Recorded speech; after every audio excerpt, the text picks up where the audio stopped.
So the secret to fun exploration in Dungeons & Dragons is discovery. Check this out.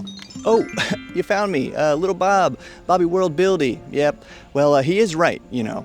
Exploration is about discovery, but that doesn't mean it's about the thing you discover, the destination.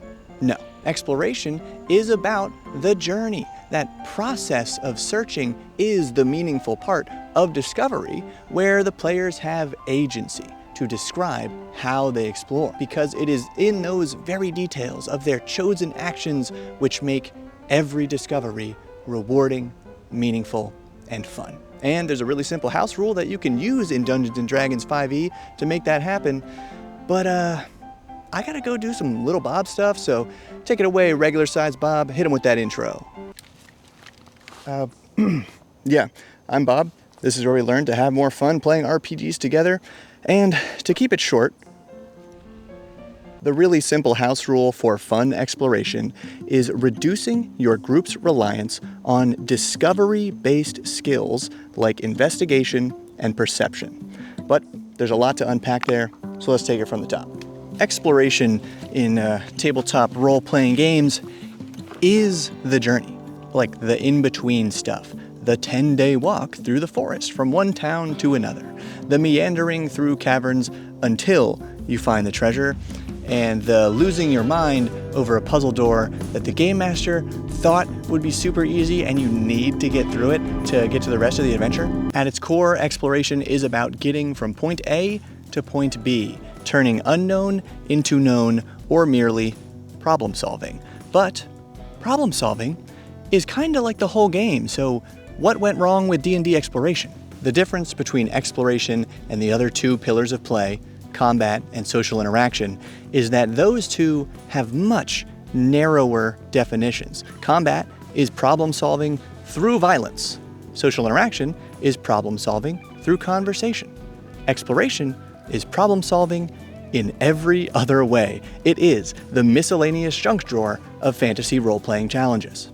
But this fact reveals two important lessons.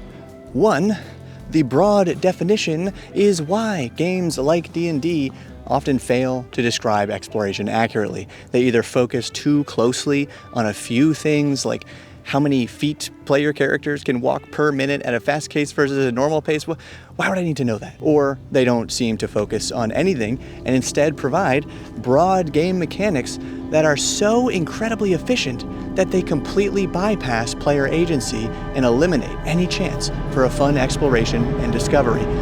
Perception checks. But we'll get back to that. The second lesson is the solution. We gotta think about exploration more like the other two pillars of play. Exploration must be a meaningful challenge like combat, because if there's nothing to lose or gain while walking for 10 days through the forest from one town to another, then you may as well bypass it. However, rather than layering on mechanics to treat exploration like combat, I suggest treating exploration challenges like how the majority of players and game masters tend to treat social interaction, by using fewer dice and more conversation. And I don't necessarily mean talking in character, I mean the conversation between you and your fellow players. So before I rant about skills, and specifically perception being the knife in the back of D&D 5e's exploration pillar, let's go over a quick example of exploration handled well in the 5e compatible monster loot system from Battle Zoo Bestiary. I should be holding the book here. From Battle Zoo Bestiary, and disclosure, this new book, Elemental Storm, happens to be sponsoring this part of the video, so let's get that out of the way first. Hey, don't worry, I got this, regular size Bob. Battle Zoo Bestiary is a growing line of monster books published by some friends of the channel over at Roll for Combat, and this new one, Elemental Storm, has over 170 monsters, both bizarre and beautifully depicted, and highly detailed for folks who love a big monster stat block. It's got new elemental spells, new Monster Hunter character options, and it has the core rules of their fan favorite monster parts harvesting and gear upgrade system that works with any monster, even homebrew, plus an elemental expansion to that system. So be sure to check out the Elemental Storm Kickstarter through the link below so they know one of the Bobs sent you. And look at that, back to exploration. So this monster loot system leans on the other two main pillars of fantasy RPGs. It is designed with a robust mechanical backbone like combat, but it plays mostly by conversation between the game master and the players, like a great social encounter. For example, rather than rolling a check to discover these monster parts, or possibly fail to discover them for no good reason, in this system, as long as your character has 10 minutes to do it, they successfully gather the parts. And this assurance gives the player complete freedom to describe what parts they're looking for, how they're trying to claim them, and furthermore, this system encourages a conversational and descriptive discovery because it uses the details of harvested parts to name the cool weapons and other gear that you later craft with those monster parts. So if any part of that sounds fun, check out my recent video about crafting where I go over some more details of it. But now let's get into skills and the resulting problems for exploration. First, as far as I know, feel free to correct me in the comments, D&D players were fine without a full list of skills for like 25 years. My understanding is that having one long list of skills available to all D&D player characters wasn't a thing until 3rd edition. And prior to that, the only skills were class-specific features, like the Thief class specifically had some skills for investigation, like finding/removing traps and picking pockets, and other purely stealth-based skills like move silently and hiding in shadows. But the exact history isn't too important here. What's important is acknowledging that D&D was born and thrived without a long list of skills. So, what benefits do skills add to the game? Easy. Having a skill list on the character sheet informs or reminds the player of their options for problem solving. Also, specific skills and bonuses can enhance the themes of different character types, like how a thief character has more stealth-based skills and bonuses to those skills, while a wizard character would have more magic-based skills. And notably, skills can turn tedious parts of the game into a simple dice roll. Cool, but alongside each of those pros, we do have some potential cons. Having a skill list on the character sheet sometimes makes players forget that they can attempt to problem solve using anything in the game world instead of just their character sheet. Also, specific skills and bonuses means that each character will also have some skills, in heavy air quotes, that they are bad at, and depending on the game, they may be barred from using those skills at all, or at the very least, the player is discouraged from using those bad skills. These first two cons are why a player might say something like, I can't do anything in this situation. And notably, skills can turn a detailed or conversational part of the game into a simple dice roll. And that last point, both as a pro and a con, is the intersection of exploration, discovery, and skills like perception, investigation, arcana, history, nature, and more.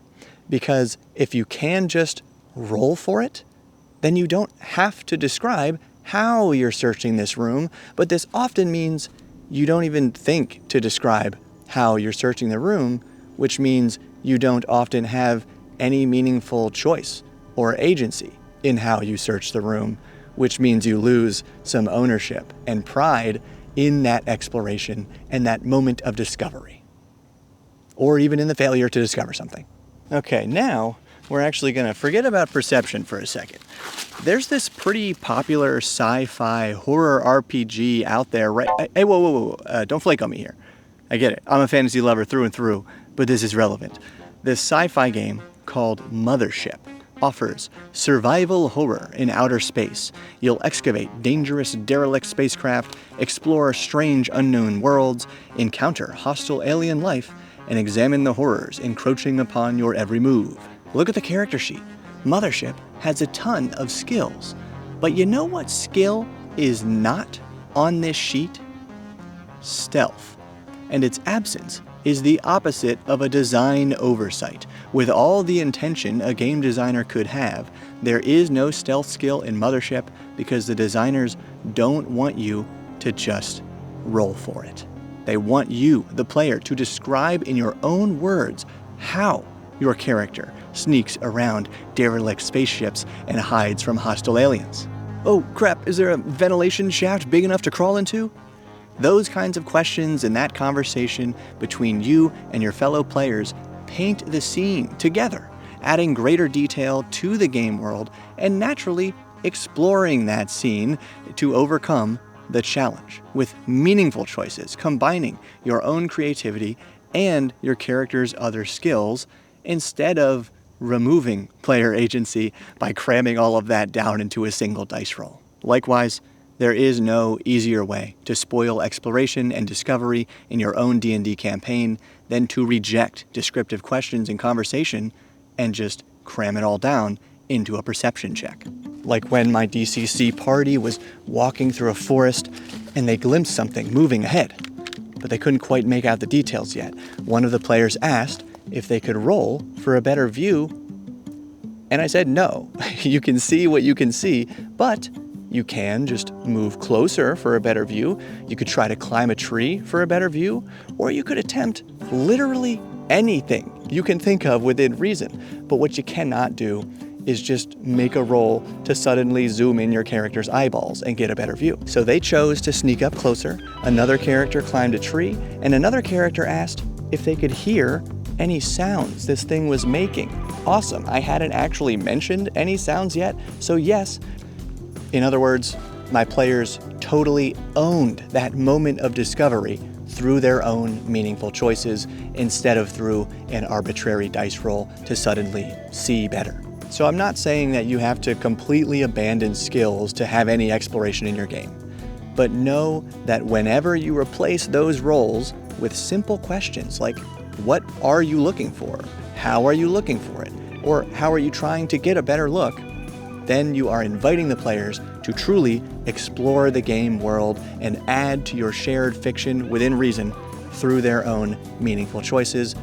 And to me, that's way more rewarding and more fun. If you like that idea, please remember to like this video and share it with your game group to get them on board for some awesome exploration. Thank you to Battle Zoo Bestiary for sponsoring this video, and to the Bob World Builder patrons and channel members for making this all possible. Keep building.